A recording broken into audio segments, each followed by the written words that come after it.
할렐루야. 오늘도 우리를 하나님의 지혜로 세워가시는 우리 주님을 찬양합니다. 주시는 말씀으로 다시 하나님을 경외하고 또 그 지식의 근본을 찾아가는 오늘이 되기를 소망합니다. 오늘 우리에게 주시는 하나님의 말씀은 잠언 8장 17절에서 22절까지입니다. 우리 각자의 자리에서 다 함께 읽겠습니다. 나는 나를 사랑하는 사람을 사랑하며 나를 간절히 찾는 사람을 만나준다. 부귀와 영화도 내게 있으며 든든한 재물과 의도 내게 있다. 내가 맺어주는 열매는 금이나 순금보다 좋고 내가 거두어주는 소출은 순은보다 좋다. 나는 의로운 길을 걸으며 공의로운 길 한가운데를 걷는다. 나를 사랑하는 사람에게는 내가 재물을 주어 그의 금고가 가득 차게 하여 줄 것이다. 주님께서 일을 시작하시던 그 태초에 주님께서 모든 것을 지으시기 전에 이미 주님께서는 나를 데리고 계셨다. 우리가 살아가는 현대 사회의 특징은 우리를 굉장히 분주하게 만든다는 것입니다. 일상을 잠시 돌아보더라도 우리가 얼마나 분주하게 살아가고 있는지를 금방 깨닫게 되죠. 우리가 자주 이런 말을 사용하잖아요. 시간이 너무 없어. 너무 바빠서 여유가 없어. 이런 대화들 가운데 점점 이 삶의 여백이 줄어들고 있다는 것을 우리가 느낍니다. 그래서 오늘 본문 이 8장의 시작은 지혜를 의인화하여서 우리에게 이렇게 외치고 있습니다. 오늘 읽지는 않았지만 8장 1절부터 3절까지를 읽어드리겠습니다. 지혜가 부르고 있지 않느냐? 명철이 소리를 높이고 있지 않느냐? 지혜가 길가의 높은 곳과 내거리의 자리를 잡고 서 있다. 마을 어귀 성문 곁에서 여러 출입문에서 외친다. 바쁜 일상으로 분별하는 것조차 힘들어하는 우리들에게 오늘 본문은 지혜의 소리를 들으라고 말씀합니다. 일상의 모든 현장에서 또 우리가 분주하게 살아가는 삶의 현장 곳곳에서 지혜가 우리를 부르고 있다는 것이죠. 그렇다면 우리의 일상 여러 곳에서 우리를 부르고 있는 이 지혜는 누구인가에 대한 질문이 생기죠. 이 고린도전서 1장 24절은요. 이 지혜가 누구이신지를 아주 분명하게 밝히는데요. 이렇게 말씀하죠. 이 그리스도는 하나님의 능력이요 하나님의 지혜입니다. 오늘 본문이 의인화한 이 그분은 바로 예수 그리스도이십니다. 결국 지혜로워지는 주된 길은 예수님과 인격적인 관계를 맺는 것임을 말씀하는 것이죠. 그 지혜 되신 예수님께서 오늘 본문을 통해 우리에게 이렇게 말씀하세요. 17절입니다.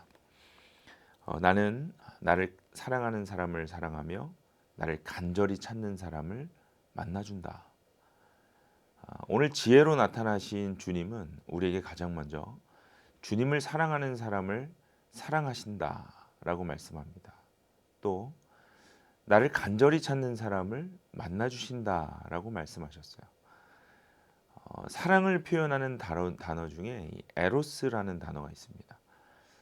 이것은 직접적인 사랑을 표현하는 것이기도 하지만 동시에 이 갈망을 뜻하는 단어이기도 합니다.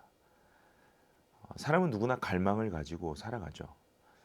그만큼 결핍되어 있기 때문일 것 같습니다. 그렇기 때문에 늘 무언가를 찾아서 채우려는 노력을 해요. 그런데 중요한 것은 갈망의 방향입니다. 내가 결핍되어 있는 것을 바른 방향으로 채워가고 있는가가 중요한 것이죠. 그렇기 때문에 갈망은요, 늘 이 지혜의 지도가 필요합니다. 예수님이 안내해 주시는 방향이 필요해요. 오늘 이 17절을 다시 보세요.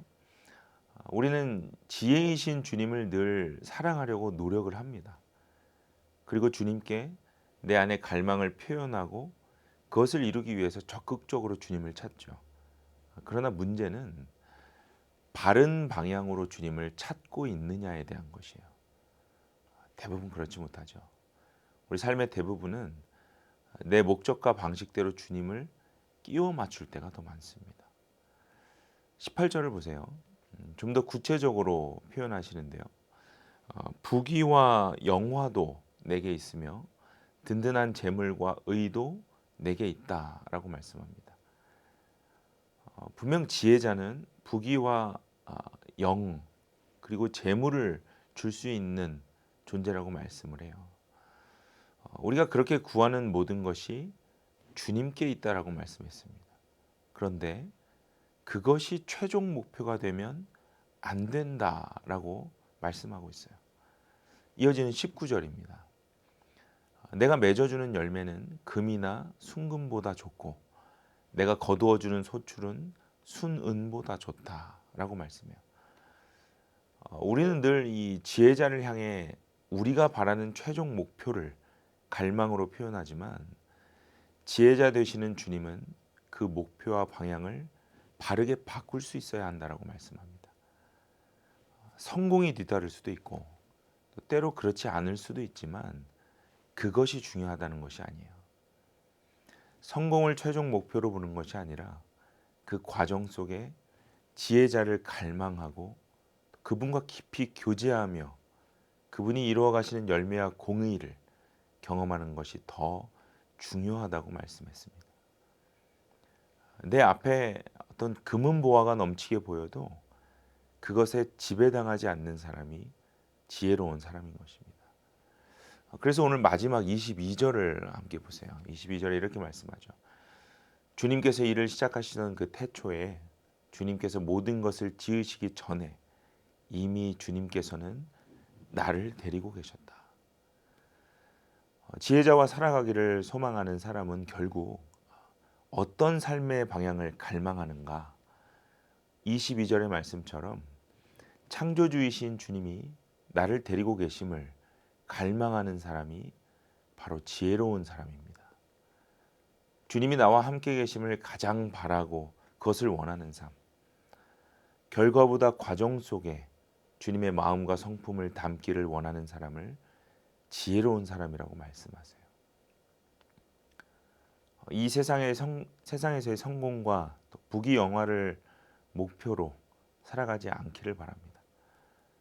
그렇다고 세상의 부함에 너무 주눅들지 않으시기를 바랍니다. 주님은 분명 우리 삶의 금고를 가득 차게 하실 것입니다. 아브라함과 욥과 다윗 모두가 하나님의 은혜로 부하게 살아갈 수 있었어요. 그러나 그들이 세상의 부함보다 주님께 더 충실한 삶을 살아가려고 애쓸 때에 그러한 복을 주셨습니다.